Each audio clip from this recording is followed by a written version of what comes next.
E agora a gente fala de esporte, tá? Estamos aqui com a Nayara Falcão, que é atleta da paracanoagem, campeã mundial.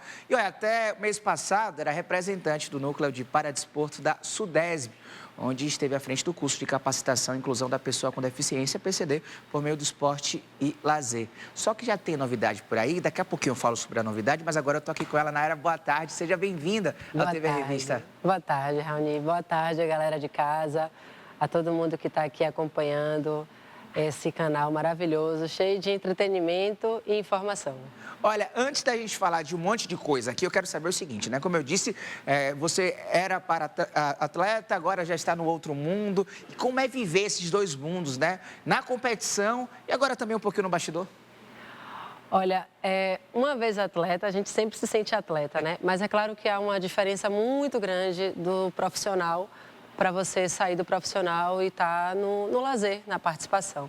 Então, poder estar no bastidor é justamente você enxergar todas as lacunas e aquilo que precisa ser melhorado para que você consiga estar numa outra luta, num outro pertencimento, buscando aquilo que você tanto desejou enquanto você estava lá como atleta e que ainda não foi possível eu ter vivenciado.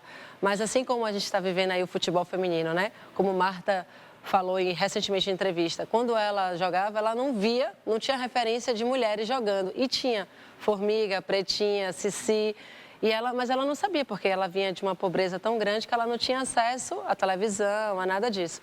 Então, poder ver hoje, as meninas hoje, terem referência, isso é um ganho muito grande, vem através da comunicação. E assim é o que eu venho buscando através do paradesporto, que as pessoas com deficiência cada vez mais se sintam pessoas e percebam que podem estar em qualquer espaço, quem sabe um apresentador, né? E não só no esporte, né? Mas que através de mim ou de tantos outros que alcançam o que alcançaram de resultado, consiga se sentir capaz de fazer isso e muito mais. E eu acho que até mesmo no campo da normalidade também, assim, né? Isso. Porque você falou da apresentadora, até lembrei de um, que é o Fernando, que apresenta o No Limite agora. Isso. Mas a gente sempre trazendo essa informação como pioneiro, como novo e tal. Isso. Que a gente possa normalizar, né? Normalizar toda a diversidade que é de fato brasileiro, né? Isso. O preto, a mulher, Isso. né? As pessoas com deficiência, que a gente possa cada vez mais naturalizar isso, né? Isso parte também muito da educação também, né? Que nossos pequenos possam, a partir de agora, já entender que esses corpos, os nossos corpos, podem ocupar qualquer espaço. Qualquer espaço. E são corpos comuns, né? Então, é isso que a gente normaliza e naturaliza, porque a diversidade é o que é. Nós somos, assim, diversos, né? Não tem um negro igual ao outro, não tem uma mulher igual a outra, não tem um LGBT igual ao outro, não tem um indígena igual ao outro, não tem uma pessoa com deficiência igual a outra. E a pessoa com deficiência é o coletivo que recorta todos esses coletivos. Então, qualquer pessoa com deficiência é mulher, é negro, é homem, é branco, é oriental, é indígena, é LGBT. E a gente precisa começar a ser visto como pessoas. Deixa eu começar a falar de alguns assuntos aí desse processo da capacitação. Eu queria entender um pouquinho, né? Essa capacitação e inclusão de pessoa com deficiência, usando inclusive o esporte como a principal ferramenta. Então, eu acredito no esporte como um instrumento valiosíssimo de inserção psicossocial, porque é a forma mais fácil de você se comunicar com o indivíduo e trazer educação. Você trabalha a educação no cenário da escola, fora da escola, você promove um ambiente de paz, porque você está ali buscando justamente o lazer, a diversão.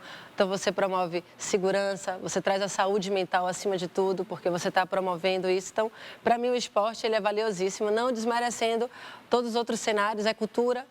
Então, quando eu me tornei pessoa com deficiência, foi o esporte que me trouxe de volta para a vida. Então, me dando conta do que a pessoa com deficiência, ela sofre com invisibilidade, com apagamento social, eu percebi o quanto que o esporte me trouxe esse pertencimento como indivíduo. Então, a partir do momento em que eu terminei minha carreira como profissional, atleta, e trazendo ela para um outro lugar e continuando na minha vida, porque o esporte vai fazer sempre da minha vida, eu pensei recebi esse convite do diretor-geral da SUDESB, Vicente, para estar nesse núcleo. E a partir daí eu falei, como é que a gente fala sobre inclusão? Se as pessoas, elas primeiro têm um temor com a pessoa com deficiência, e como é que eu vou agir? Aí eu pergunto, como é que você lida com o ser humano? Porque é um ser humano.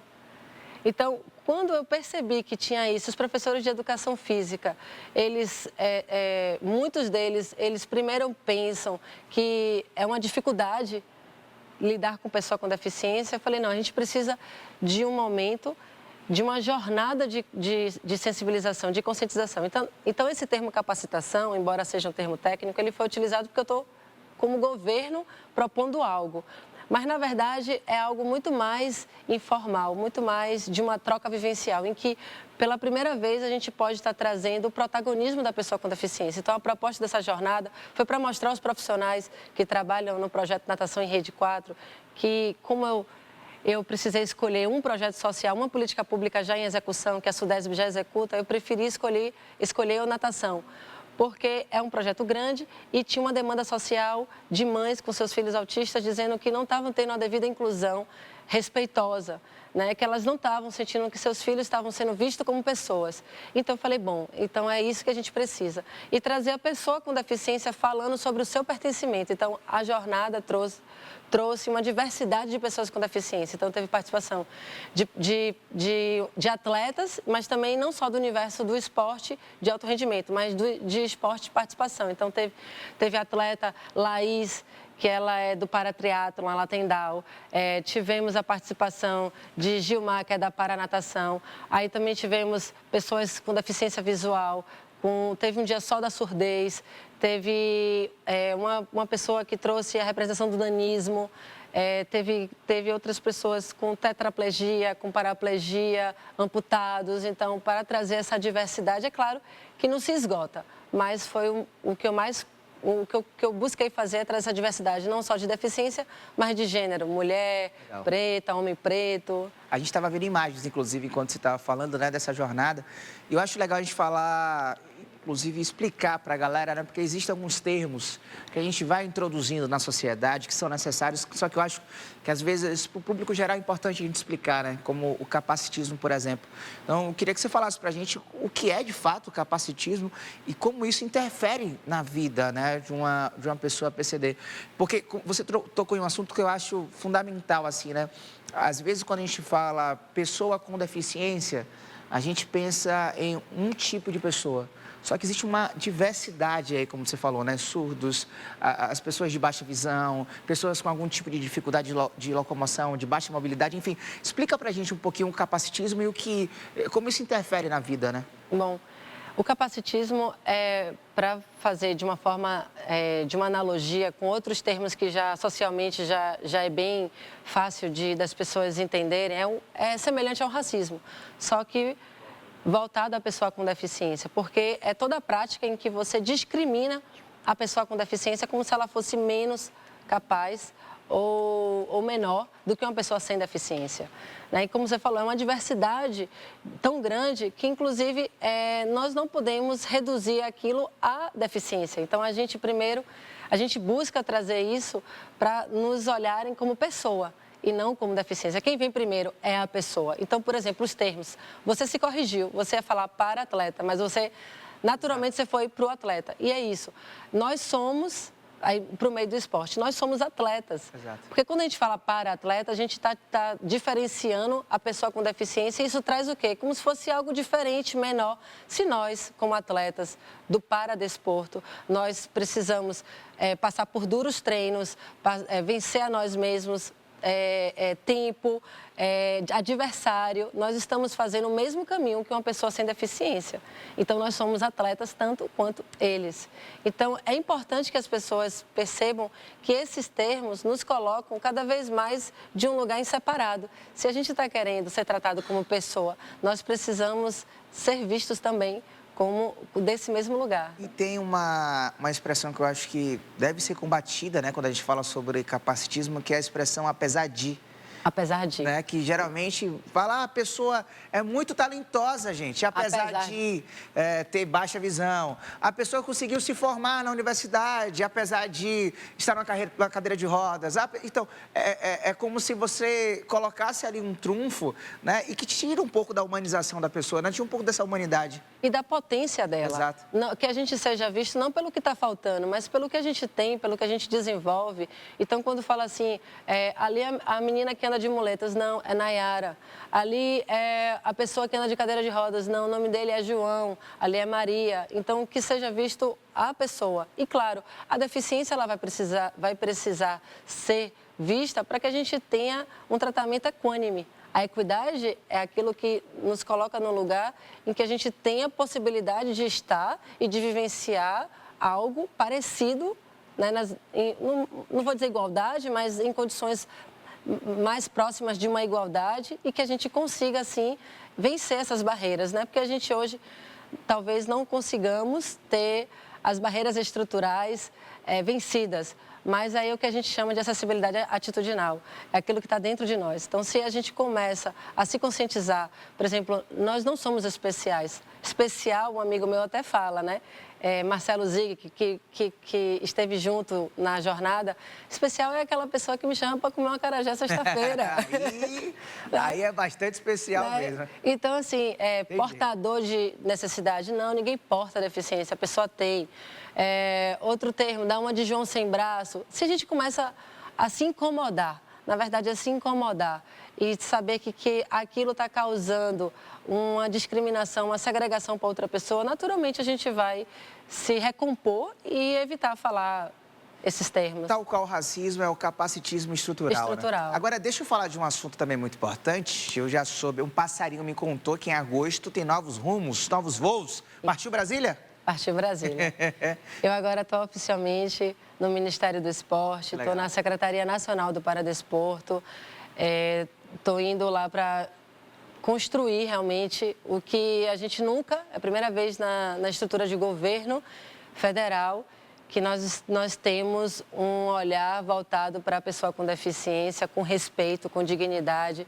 Então, ter uma mulher ali representando, que veio também do esporte, que vem de uma bagagem social muito grande, depois que ela se aposentou do profissional, e saber da preocupação dela com essa diversidade, com a educação, com a comunidade, com o esporte, como forma de saúde, acima de tudo, de pertencimento mesmo. Então, a busca do Ministério é de trazer um olhar realmente real, próximo do cidadão da comunidade. Então, para mim, é muita honra poder estar lá e vindo de um lugar que muito me admira, porque eu venho de um lugar comum. É claro que eu tenho noção dos meus privilégios, mas eu venho de uma mãe professora, de um pai caminhoneiro, eu não venho sem nenhuma bagagem de partidária, então eu venho realmente desse lugar de povo e eu me sinto assim.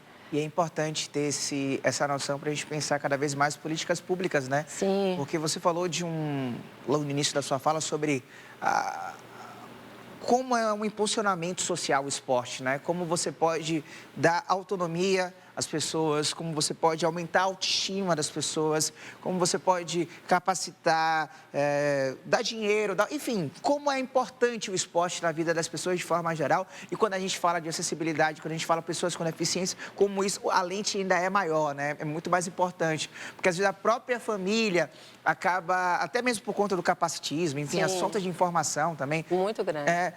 Mas o esporte acaba dando autonomia para aquelas pessoas, para ter sua vida independente. Sim. Né? E isso muda bastante a vida, né? Sim, total. Então, assim, o esporte, ele é algo muito simples e muito mais... Eu acho que os recursos, eles não são tão elevados quando você pensa no esporte de participação de lazer. Porque o alto rendimento é uma escolha muito pessoal de cada um. E é só a cereja do bolo, né? Então, se você vê que o esporte, ele congrega um pouco de tudo, eu acho que ele deveria estar nesse lugar de extrema importância para entender que o indivíduo ali, se ele está feliz, se ele está bem, naturalmente ele vai conseguir ocupar outros espaços, vai ser um cidadão ativo, vai querer trabalhar. E no caso da pessoa com deficiência, não vai ter aquele assistencialismo de achar que é sempre BPC, entendeu? Então, assim, sempre me perguntam, você se aposentou? Não. Eu sou uma pessoa ativa, jovem, eu não tenho por que pensar nisso. Então, que comece a desconstruir isso socialmente, até para que as famílias percebam que há outro caminho, né? E acreditar nesse outro caminho, através também das políticas públicas. E uma coisa interessante, Raoni, que eu acabei não falando, é que esse convite para o Ministério, ele conseguiu ser mais validado não só pelo meu trabalho, pela minha carreira. Ia falar sobre isso. A TVE teve a contribuiçãozinha. Total. A TVE me deu o espaço e me acolheu quando nem eu mesma acreditava que eu estaria como atleta onde eu estive. A gente tá vendo imagens aí da entrevista, né, que teve... Do Perfil Opinião. Exato. Ali foi 2018, eu tinha ganhado o Mundial em 2017, eu estava na metade da carreira, do caminho para Tóquio, né, que seria em 2020. Então, foi a entrevista que realmente eles puderam conhecer um pouco de como é que Nayara pensa, de como é que Nayara se porta, de como é que é atleta, porque tem atletas que não têm muito esse viés social, né? Ainda não despertou para isso. E não é o meu caso. Então, isso foi meu... Foi tudo, sim, o que eu agradeci, né? Eu falei assim, nossa, é o meu portfólio. Veio da TVE, né? Veio meu portfólio. Pô, Nayara, muito bacana, muito legal. Tipo assim... E agradecer também a Dene aqui, desculpa. Não, pode falar. Agradecer a Dene, porque maravilhosamente conduziu essa entrevista. Eu me perderia se não fosse ela, né? Poderia ser uma entrevista enfadonha e não foi, porque ela fez essa condução brilhante. E, claro, a Kátia, que me achou, né? A Elton, na verdade, que falou para a Kátia. A Elton já fazia, porque era do esporte. Elton Serra, depois veio Kátia. Pô, só gente pesada aí. Gente... Olha, Nayara, não, a gente, enquanto TV Pública do Estado, a gente fica bastante feliz, né, de contribuir. Eu falo sempre aqui que a diversidade está no DNA dessa televisão, porque a gente quer, de fato, mostrar todos os corpos, a gente quer mostrar, de fato, toda a nossa gente, toda a nossa diversidade. E a gente vê os frutos sendo colhendo e você faz parte disso, da família TVE, então já sabe, quando tiver um tempinho lá em Brasília, já sabe, só falar com a Kátia aí, que tá toda emocionada, chorosa, como sempre, para bater aqui com a gente gente continuar conversando agora sobre o trabalho, né? Pensando macro, pensando em Brasil, tá bom? Com certeza, muito obrigado. obrigada. Obrigadão. Valeu, Nayara.